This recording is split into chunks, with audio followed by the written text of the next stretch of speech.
Hello and welcome to this presentation with the title Is It a Bird? This is a critical analysis of feathered fossils, and perhaps the most famous feathered fossil is Archaeopteryx, which is an example of a feathered theropod, and we are told this is evidence that birds evolved from dinosaurs. So in this presentation we're going to have a look at theropods. We're going to look at the fossil dino-birds, and we're going to think about what is a bird, and we're going to look at the whole issue of feathers. Did these creatures have feathers? Did they have proto-feathers, and do they provide evidence of the evolution of feathers and the evolution of birds? Once we have looked at all this, we will hopefully be able to classify the feathered creatures in a creationist context.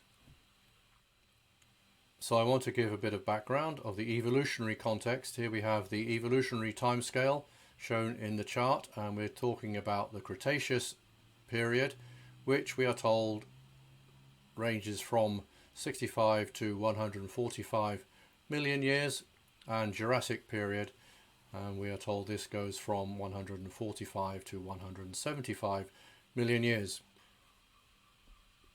And I want to make it clear at this point that I do not accept these dates, but I think it's useful to use these terms when discussing the fossils from the various layers of rocks. And we have a chart on the right hand side showing the different layers in the Jurassic and the Cretaceous eras. But many of the fossils that we are going to be looking at come from Chinese Cretaceous and Jurassic rocks, and here we have a chart showing the various layers of one of the most important regions in China where many of these fossils come from, including creatures like Anchiornis and Microraptor. And we're going to look at these fossils a bit later. Many of these creatures are claimed to have had proto-feathers, and some of them have been claimed to have had feathers. And the question we're looking at in this presentation is, how do we deal with these fossils and the claim that they had feathers? Many creationist scientists have responded that if a creature has feathers, it must be a bird, but I would like to suggest to you that it's a bit more complicated than that. So let's have a look at the theropod dinosaurs. Perhaps the most famous theropod dinosaur is T-Rex, and it was a Cretaceous creature. It was a large biped. It walked around on its two legs, and it had very small arms. Another very well known theropod dinosaur is Velociraptor, and here we have a picture of what it might have looked like. It was Cretaceous, and it had this characteristic forward facing killing claw, which is characteristic of these theropods, which are known as raptors, which were fast running predators. Velociraptor was about the size of a turkey, and as I said, came from Cretaceous rocks and not from Jurassic as claimed by some well-known movies. Another important theropod dinosaur is Deinonychus, and Deinonychus again was a Cretaceous creature, about 3 meters in length and weighing in at about 80 kilograms. Deinonychus is important because in the 1970s John Ostrom identified a collection of features that birds and Archaeopteryx shared with Deinonychus and other theropods, but not with other reptiles.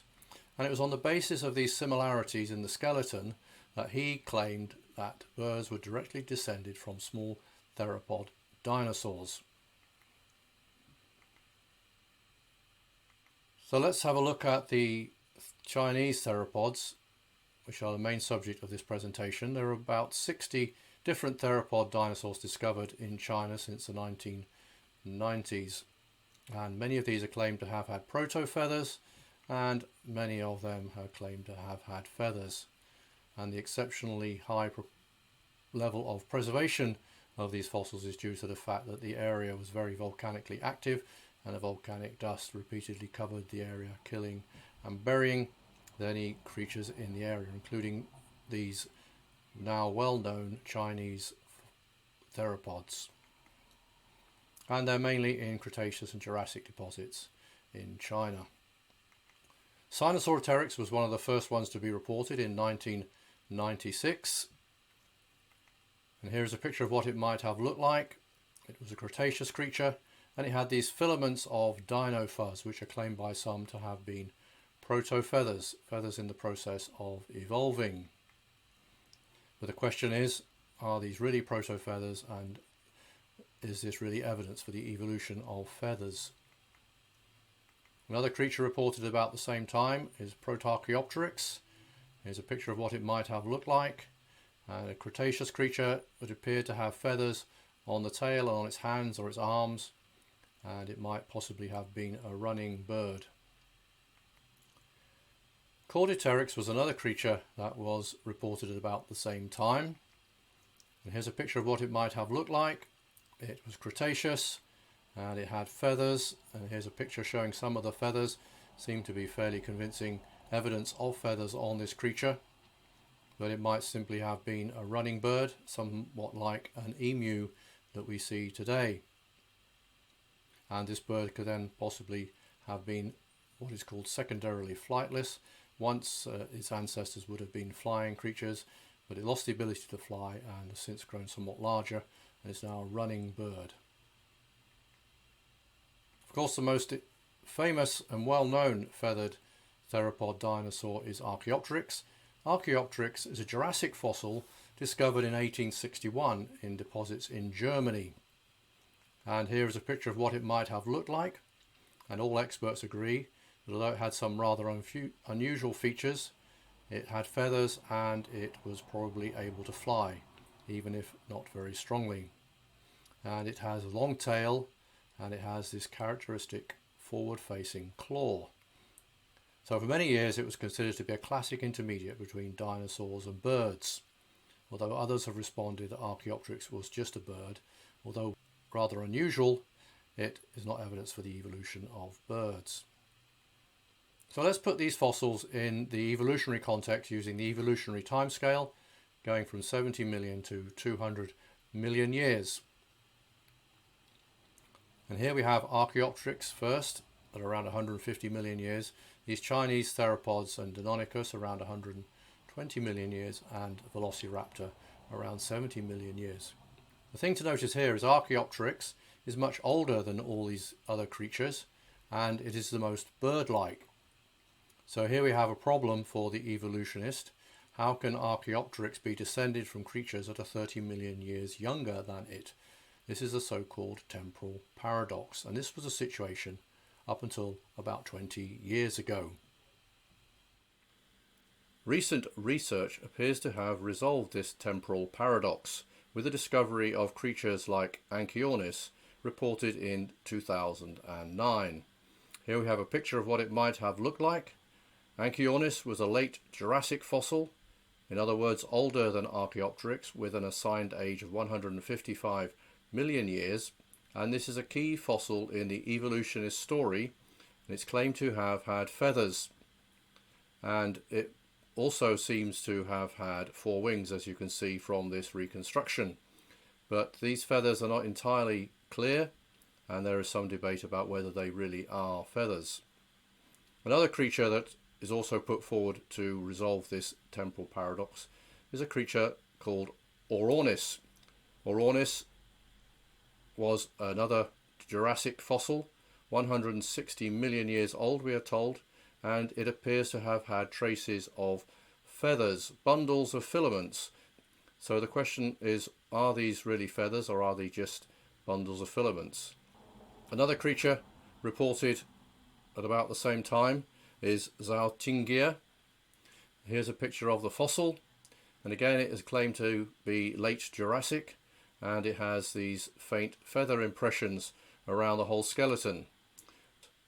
They are called integumentary impressions, but I would suggest to you once again that these are these filaments, not feathers. And here's a picture of the extent of these filaments around the body of this creature. Eosinoteryx is another of these Chinese fossils, late Jurassic but rather dinosaur-like theropod. Again, claimed to have had these feathers, but looking at the detail, they appear to be these filaments and not feathers. So this creature was probably non-flying and did not have any feathers.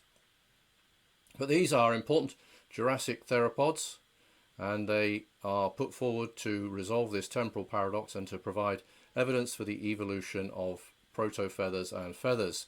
Anchiornis, Orornis, Salchingia and Eosinoteryx are among these fossils, which all lived at roughly the same time in roughly the same place in this region of China, and roughly the same time as Archaeopteryx, although Archaeopteryx is supposed to be 5 million years younger. Now I want to look at some really fascinating creatures, starting with one called Microraptor. Here we have a picture of the fossil. This was reported in 2003, and it was early Cretaceous, and it appears to have been a flying raptor with 4 wings. Here we have the outline of the wings, and here we have outlines of feathers on the legs making up hind wings. And this creature is expected to have been able to glide very efficiently, especially as it also had a long tail with feathers. Another similar creature was reported in 2014, Changyuraptor. Again, here's a picture of the fossil showing these hind wings. Cretaceous creature, supposed to be about 120 million years old, similar to Microraptor with his 4 wings and a very long tail, longer than any other of these theropods. And this tail was covered with long pennaceous flight feathers, and it is thought to have been very important in controlling the pitch of the creature as it glided through the air to provide it the ability to control its descent and to land safely. Sapiornis is another creature that I want to draw your attention to. Here's a picture of the fossil, and this is different from the other fossils, although it was Cretaceous and it possibly had 4 wings, but it had this pygostyle. It did not have the long tail of these theropods. It had a pygostyle which is similar to the nub of bone in the tail of living birds today. And here's a picture of what Sapiornis might have looked like, showing the feathers on its legs, but also it has the wing claws and the teeth. But notice it doesn't have the long tail of the theropods. It has instead this pygostyle. So we have these 4-winged raptors, it would appear. Small theropods, about the size of a medium-sized bird today. Microraptor and Changyuraptor are good examples of these, with well-developed wings, with long pennaceous flight feathers on their legs, hind wings, and with long feathered tails, and these were thought to be efficient gliders. I want to mention a few more fossils before we move on. Confuciusornis. Here we have a picture of the fossil and the diagram showing the bones that were recovered, and this was a Cretaceous creature with fused wing bones, which is characteristic of birds today, and a beak, and this pygostyle, this nub of bone in the tail instead of the long tail of the theropods. And here we have a picture of what it might have looked like. As you can see, very bird-like perching creature, even though it was found in Cretaceous rocks. Yangornis is another one which is very bird-like, again without the long tail, a fish-eating bird with essentially modern wings, with teeth in its beak which would have allowed it to capture the fish it was eating, and again with this pygostyle, an important feature of birds today, this nub of bone in the tail. But it was Cretaceous, but to all intents and purposes it looked like a bird, any bird that we would see today.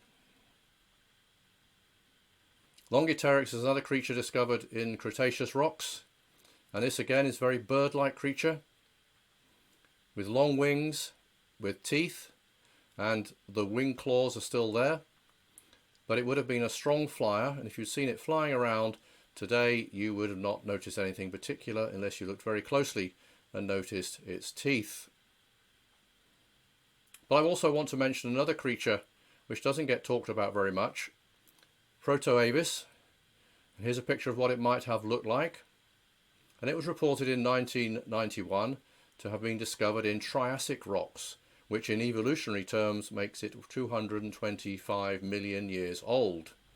But it was said to have had feathers, even though it was much older than Archaeopteryx and all the other feathered theropods.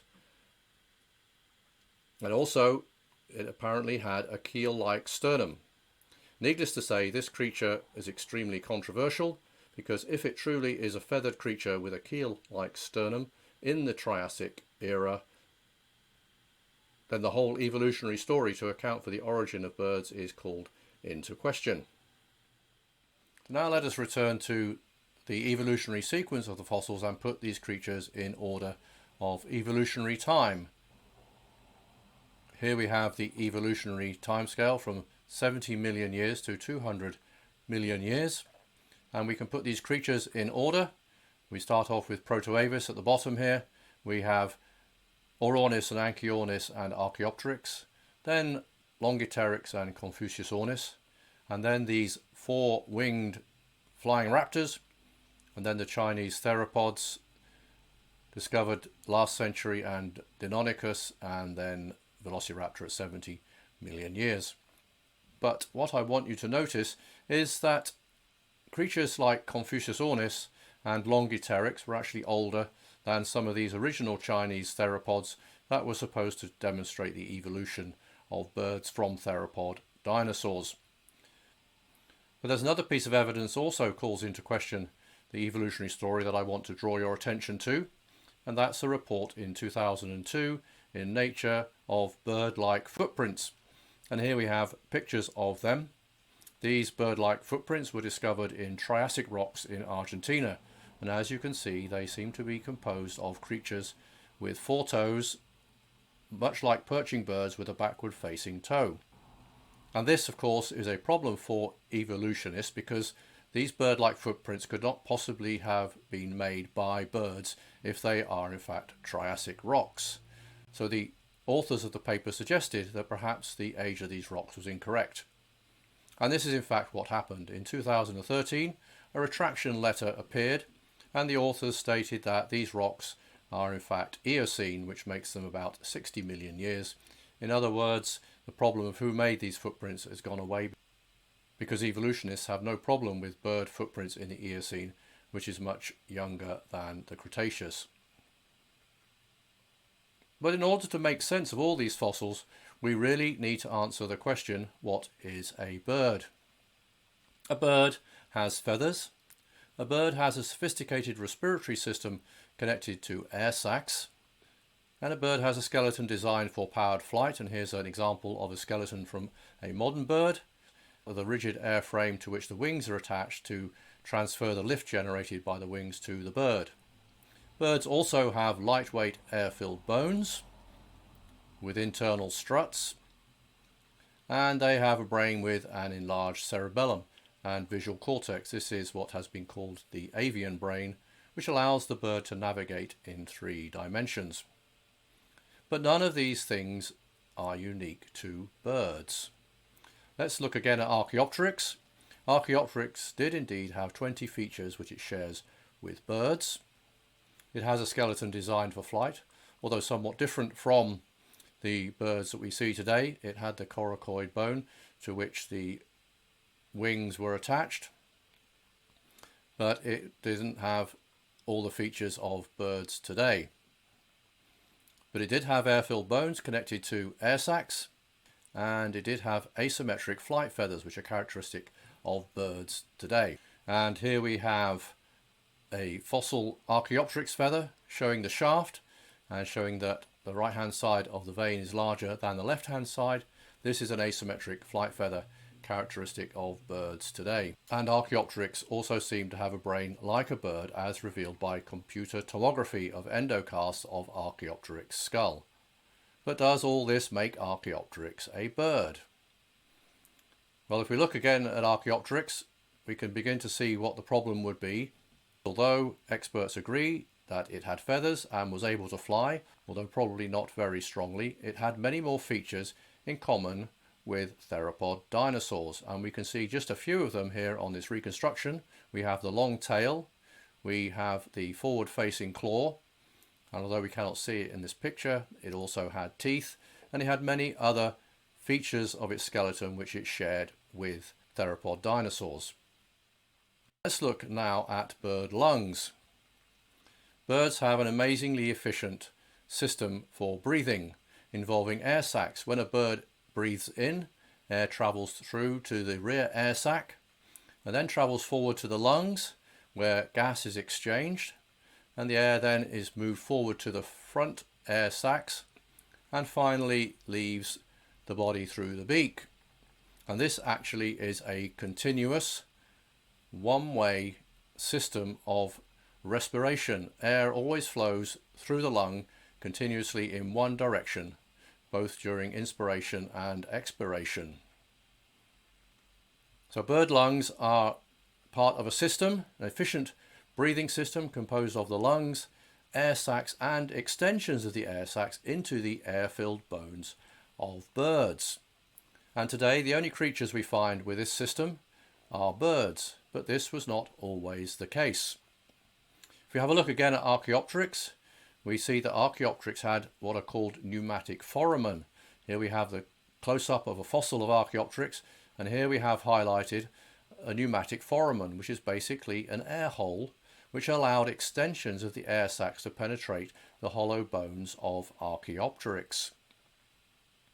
And in fact, it seems that many dinosaurs had air sacs, and they had hollow bones, and by inference, extensions of the air sacs into those hollow bones. Raptors had these hollow bones, so did tyrannosaurs, so did pterosaurs, and even the large sauropods had these hollow bones and apparently had air sacs. And we can see the evidence of this when we look at fossil bones, and we see this large pneumatic foramen shown here, and then we have the smaller nutrient foramen, which is a hole to allow blood vessels into the bone carrying oxygen and food. But as I say, many of these dinosaurs had these large air holes, which are evidence that they had air sacs with extensions into hollow bones. And in fact, the large sauropods apparently had air sacs, and it's been suggested that this allowed for weight reduction for these very large creatures, and perhaps even aids to flotation, because it is suspected that these creatures spent a large amount of time in the water, and these air sacs might have added buoyancy to enable these large theropods to float around efficiently in the water. But this is all rather a speculation. Let's return to the theropod dinosaurs and examine a creature called Margionathalos, which was a medium-sized theropod dinosaur. And here's a picture of what it might have looked like. And the interesting thing about this creature is that it seemed to have had these air sacs. Here we have a diagram, and here it shows the forward air sacs in the cervical system, in the neck, and the lung, and then abdominal air sacs in the rear of the animal. And it also had bones with these pneumatic foramen, these air holes allowing extension of the air sacs into the bones.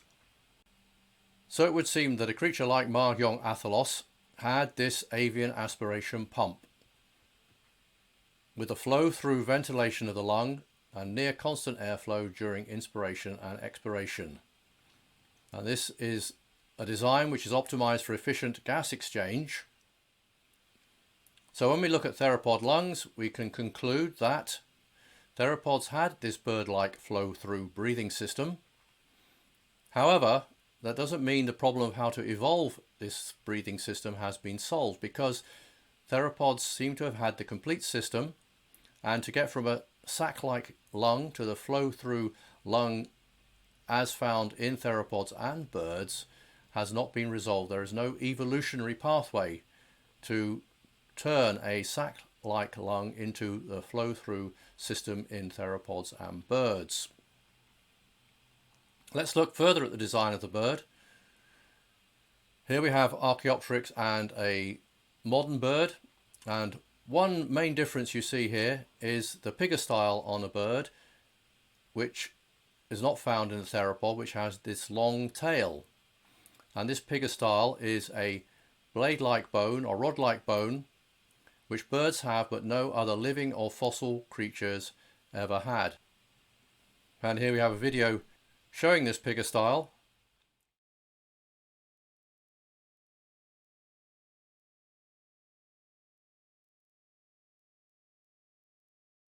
And as you can see, it is a blade-like bone, and this is a characteristic of birds.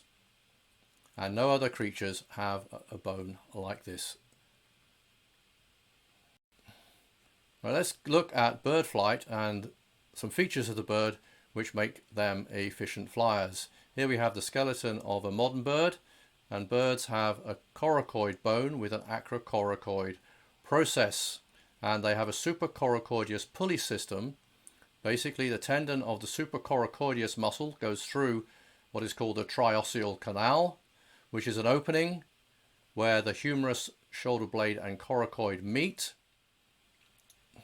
And the tendon from the supracoracoideus muscle goes through the triosseal canal and operates as a pulley to raise the wing of the bird high above the back, allowing the bird to bring it down for a powerful downstroke. And here we have a diagram from the front showing how the tendon goes over the top of the coracoid, guided by the acrocoracoid process. And here is a picture of a coracoid bone from a bird, and here we have the acrocoracoid process.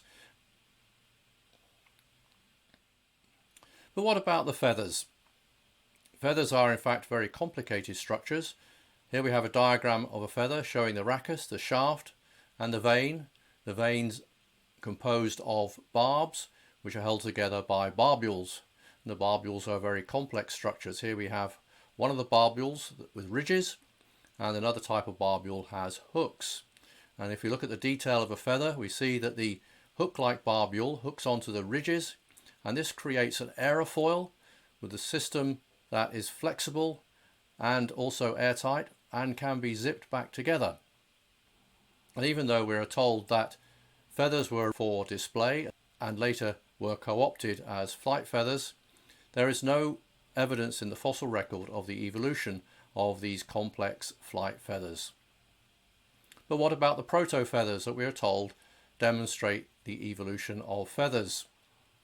We're told that there's many theropod dinosaurs with these downy proto-feathers which are claimed to be evidence for evolution. But these are very similar to collagen fiber structures which are found on fossil ichthyosaurs, pterosaurs and ornithixian dinosaurs. Indeed, there are some furry pterosaurs which have fibers which appear hair-like, but in fact are nothing to do with hair. And evidence has been published which suggests that these downy proto-feathers are nothing more than collagen fibers of the skin. If we look at a creature called Sistacosaurus, it was a thick-skinned plant-eating dinosaur, and it had multiple layers, up to 25 layers of fibers of collagen in its skin. And it has been suggested that the skin of a theropod dinosaur was similar, although it would have had less layers, but there will still have been numerous fibers present in the skin of theropod dinosaurs. And it has been suggested that this dino fuzz is nothing more than the preserved remains of theropod skin. And this has been published by Ligham Soliar when he examined the skin of Sistacosaurus. He also went on to examine the evidence for proto-feathers in Sinosauropteryx, and he used high-resolution microscopy, and he suggested that these proto-feathers are in fact the remains of structural fibers that strengthen the skin. And the orientation of these fibers is caused by breakages in the regular pattern of the collagen fibers, which give the appearance of these downy proto-feathers. And in fact, he suggested that the fibers of Sinosauropteryx are the remains of a frill of skin which it had along its neck and back and tail. And because of this evidence, he suggested that there is no good evidence for the existence of proto-feathers in these Chinese theropods. But what about the claims of feathers for some of these other creatures? For example, Chordipteryx. Chordipteryx appears to have had pennaceous flight feathers. And here we have a picture of the feathers from the wings and the tail, and they do seem to be fairly convincing feather-like structures in this fossil. And also there is a report of a dromaeosaur which for some reason didn't have a name, and it's very similar to Velociraptor and Deinonychus. and it had well preserved feathers. And here we have a picture of this fossil, a theropod fossil, and the inset shows these feathers, and here we have the shaft and the barbs. Again, fairly convincing evidence of feathers on a theropod dinosaur. And then we have an interesting report of feathers in amber.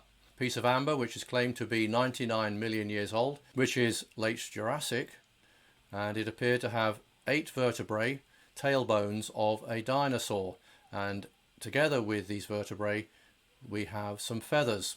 So it would appear that there is very good evidence that at least some dinosaurs had feathers. And I want to mention another creature called Kaihong, which was reported in 2018, and here we have a picture of part of the fossil showing feathers. It was a theropod with feathers, with asymmetric feathers, at least in its tail. As you can see from the insert here, fairly convincing evidence of feathers with well organized veins. And here is a picture of what it might have looked like with wings. Again, it's another one of these creatures that seems to have had feathers on its legs, and it had this long feathered tail, longer than even Archaeopteryx. But the really interesting thing about this creature is that it is said to be 161 million years old, which makes it older than the dinosaurs that are supposed to have had proto-feathers and to show the evolution of feathers. And this creature is even older than creatures like Orornis and Anchiornis, which are suggested to have resolved the temporal paradox. So now I would like to suggest a possible classification of these fossils and try and determine whether they are dinosaurs or birds. We have creatures like Deinonychus and Sinosauropteryx, which I would like to suggest are theropod dinosaurs without feathers. And then we have creatures that probably had feathers, like Chordopteryx and Protarchaeopteryx, which were feathered creatures that could not fly. It's very similar to running birds like the emu, but which had these long tails of the theropods. And then we have Archaeopteryx, which definitely had feathers and able to fly, but it had this long theropod tail and other features which are consistent with it being a theropod dinosaur. And we have these 4-winged creatures, which would have been very efficient gliders with 4 wings and this long feathered tail, which would allow it to control its descent very efficiently. So there were feathered flying dinosaurs, and Archaeopteryx is a good example. They had long bony tails, they had teeth, they had wings with claws, and they did not have the supracoracoideus pulley system for raising the wing far high above their backs. But some of them had 4 wings. The 4-winged gliders like Microraptor and Chanuraptor, which had 4 wings and this long feathered tail, which would have been a very efficient flight surface for pitch control, making these creatures efficient gliders.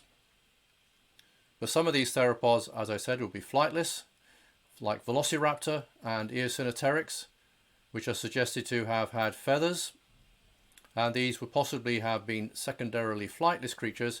In other words, they would have had ancestors which would have been very similar to them, which would have been able to fly, but would have been smaller. These creatures would have lost the ability of flight and grown larger and would have less feathers, and these would have been creatures very similar to today's running birds, and Chordopteryx is a good example of one of these creatures, but I would suggest to you that they were not birds. So then we have the birds with a pygostyle, and here we have a diagram of Confuciusornis with its pygostyle, which is very similar to the pygostyle of birds that we see today. And birds all had this supracoracoideus pulley system, which made them very powerful flyers. And here we have the bone again, showing the acrocoracoid process on the coracoid bone. Birds have a keel-like sternum, but not all birds. Birds generally have fused finger bones, but not always. and birds generally have a beak with no teeth, but not always. So we would have had birds with a pygostyle and the supracoracoideus pulley, but not with a keel-like sternum, and with claws on their wings. In other words, the finger bones would not be fused, and they would have had beaks with teeth, but they were clearly birds on the basis of the fact that they had a pygostyle and the supracoracoideus pulley. In conclusion, I would like to suggest that many of these fossils, these feathered theropods, were in fact a variety of flying creatures which are distinct from birds, although they had bird-like features. They were in fact flying dinosaurs. Also, I'd like to point out that there is very little fossil evidence for the gradual evolution of feathers. It has been shown that the protofeathers claimed to have existed on some of these theropods were probably collagen fibers, and in fact these protofeathers, this downy dino fuzz as it has been called, is nothing more than rotting skin of a theropod. Also, there is no good fossil evidence for the gradual evolution of the bird lung system. This system existed in theropods, but that doesn't solve the problem of how you get from a sac-like lung to this flow-through lung system which exists in birds today. And I would like to suggest that the design of these flying theropods and birds is actually consistent with the creation of different kinds of flying creatures, of which there is a much greater variety than we see today, including these amazing four-winged feathered microraptors.